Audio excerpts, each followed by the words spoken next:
we also have some incredible food for Raya Haji. So, Dani, take us away. Meet Keanu Azman! Hi everybody, thank you Rio girls for having me. Keanu, you wear a lot of hats. Okay. You're a TV host, you're a Okay. DJ, you have a podcast.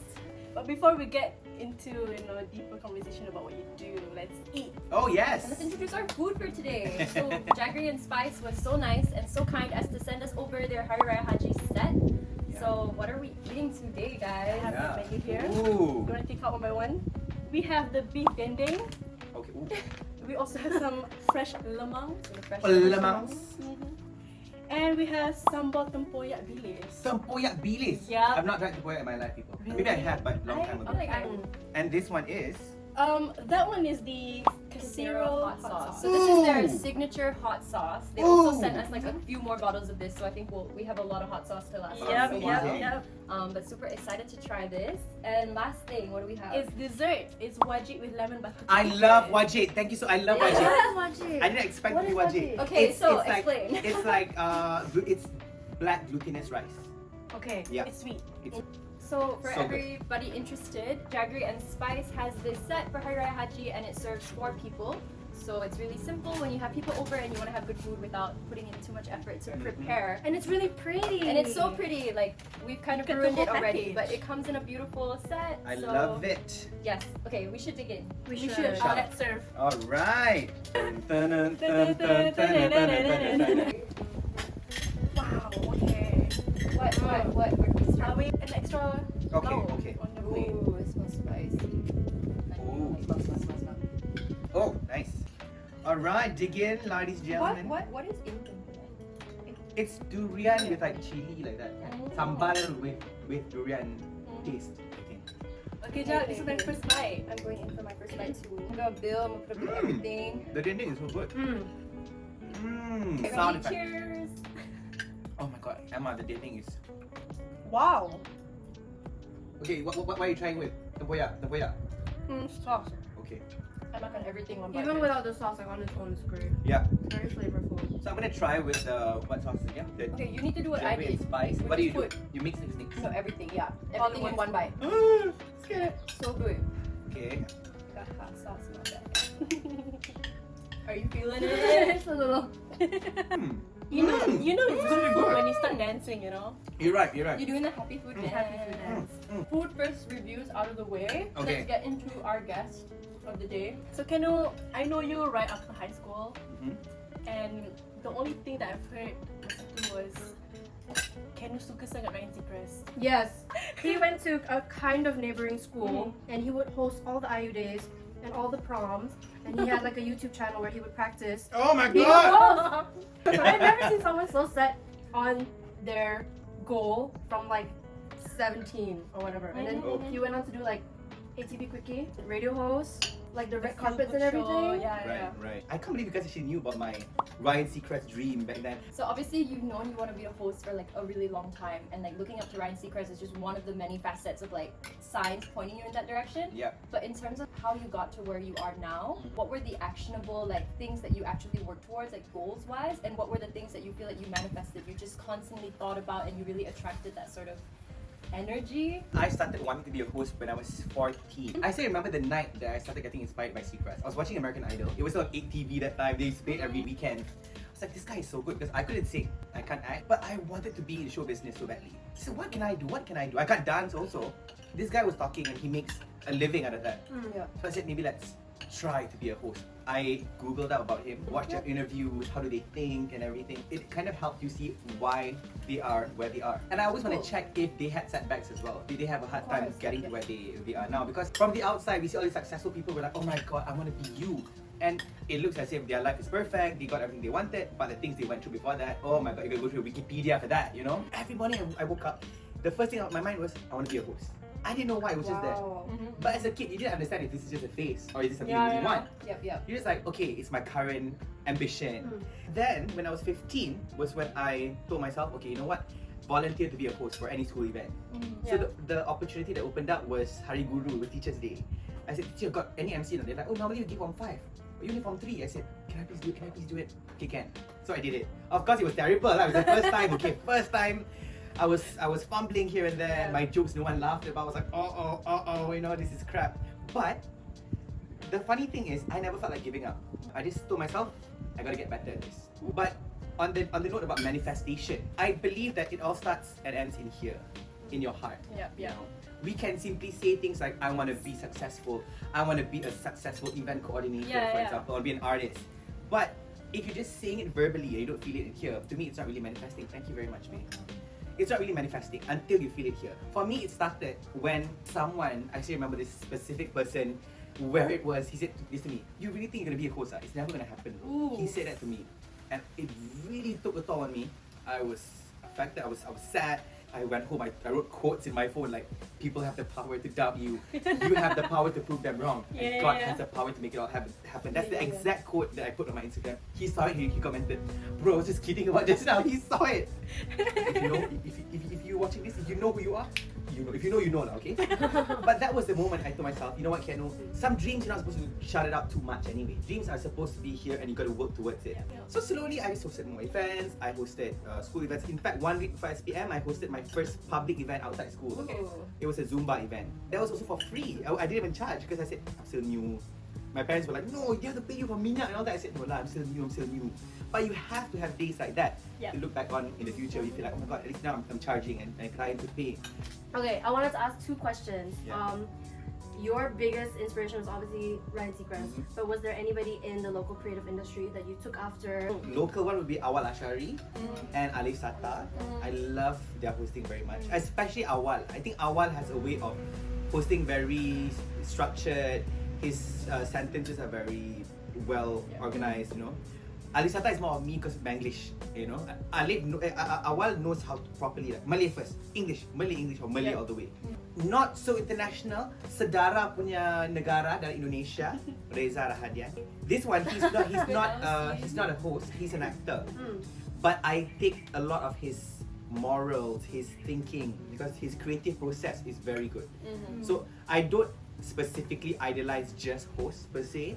I'll go for anyone in the industry, or anyone could be entrepreneurs or what. If I think their thinking is good, you know, their values and their their mindset. values, how they got to where they are, how they manifest. For example, Reza is a huge manifester. And my time as a guest is done. Hi everybody. So today we're gonna know more also about these 3 Wanita Rio. Let's start with Bae first. What do you normally manifest about? Career as well, I think. Beautiful. Like, I must say, I think I manifested a lot, and a lot of what I have now this year especially has come from manifestation that happened last year. For example, having a job. No, because I graduated last year, and I feel like I really manifested, because I studied in Australia, and I really manifested coming home to KL and sort of building a life for myself here within the creative industry and meeting people and going to events. COVID-19 kind of screwed up my manifestation a little bit, but it was on that pathway. But it's been really nice, like, just to be able to work with brands that I work with, and I feel like that was all manifestation. that is beautiful. That's for Bae. Dani. Me. Yes. Okay, so my academic background is event management, and I've decided on it since I was 15. Right. So it was my mom telling me that, Danny, you just have to know what you want for your lifestyle, what you want. And I told my mom, Ma, I want to go to concerts for free. That's the goal there. I love Dani it. is very to the point. I want to go to Very concerts detailed, for free. And then, I mean, obviously I don't know how, but in a way, where I am now, I did go to concerts for free. There you go. You got it. I got it. That's for Dani. It's just something macam my mind tak cakap like, Yeah, it's my mind things. That's what I'm But it's in your subconscious. yeah. Dani, everybody. Dani. Emma, Megan, cool. Okay, I'm actually not a manifestation person at all. I'm not. My trajectory is very haphazard. I'm like the total opposite of you. I didn't have a goal from like the start where I'm like, that's it. I Right. just kind of like Go with the drifted. flow, huh? Yeah. Okay. So like I studied law, and then like towards the end, I was just like, this isn't it for me. I had enough passion to finish, but I didn't see myself like pursuing a career full-time in law. So then I came back home and I did 7 months of theater freelance. But then by the end of that 7 months, I was just kind of like, okay, next thing. And then I went into like a 6-month internship at Cendana, which is like a government arts policy body. Right. And I was very passionate about it for the 6 months I was there. And then I was like, okay, next thing. Like I love how adventurous she is. Yeah, because you're not afraid to try a lot of things. Yeah. Yeah, but like in the gaps, there are times when it's very uncertain as well. The thing about what Bae said, that your dreams grow. Yeah. I feel like for me, I don't have a specific ambition in mind maybe, but I always knew that I wanted to be part of the creative industry at home. And I think I've managed to do that in like many different ways, as a performer in theater, Yep. and then with Cendana, which did like grassroots works, and then with RIUH, that works like as a platform for brands and artists and everything. So I feel like maybe I haven't found the it yet, but I just am in this scene where I want to be, and I think that's still growing. But What to I me, was, what I was gonna say is that I feel like there's sometimes there isn't an it for some people. Like, I Yes. don't feel like I have an it either. So when I manifest, I don't manifest as specifically as you do. I don't like, it's not like this is the one thing I want. Yeah. For me, I manifested sort of like I want to be at home, like you said. Yeah. I want to be in the creative industry, and I want to just like, it's sort of manifesting the lifestyle that you want, and like where do you want to be in terms of like what like you the big do picture. and the big picture. Yeah. So all the mini details in between, like I have no idea what's the fixed thing I want to do, and I think that's why now like I do so many different things because I have no idea what the main thing I want to do is, and I think that's okay. So I think that's what you're Absolutely. doing as well, and it's kind of fun to be able to explore different sides of yourself and grow different parts of your creativity in different industries. But are you guys normally always manifesting about the small things, or like something short term or something long term? Like, you know how I was like Hollywood, for example. I want to go work in Indonesia, for example, which is It changes, I feel like, after you sort of notice that you're in that happy place. Right. Okay, I think I want to move one step further. I want to achieve this now. It just comes slowly. Even as small as I want to afford going to London every year. For example, money will come in. Yeah. You know? If you put the work in it. And I think it's saying yes to opportunities that scare you and make you Oh uncomfortable as yes. well. A lot of that. Especially in the creative industry. Especially in the creative industry, you always want to grow, and if you're only doing things that you're comfortable with and you're chill here, Or and you're like, only working with the people that you know. Exactly. It's nice to, you know, go beyond what you're comfortable with. Then you only end up loving the people you work with, not necessarily the work. Yeah. You know, because once you change your colleagues, oh man, I can't work like this anymore. And you said you're passionate about art. Yeah, but I need these people. That's not how it works. Yeah. You gotta love it.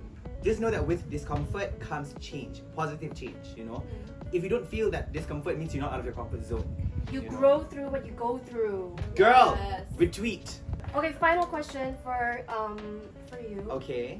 Speaking of discomfort and like awkwardness, I don't know if anybody's asked you this before, but in your line of work and all the people that you've interviewed or all the shows that you've done, what was like the most awkward situation that you thought you were going to die from and never recover from, and like? Oh my god. Okay, there was an event that I did. Okay, it was a big event. We had a lot of sponsors, like over 20 sponsors. I went up on stage.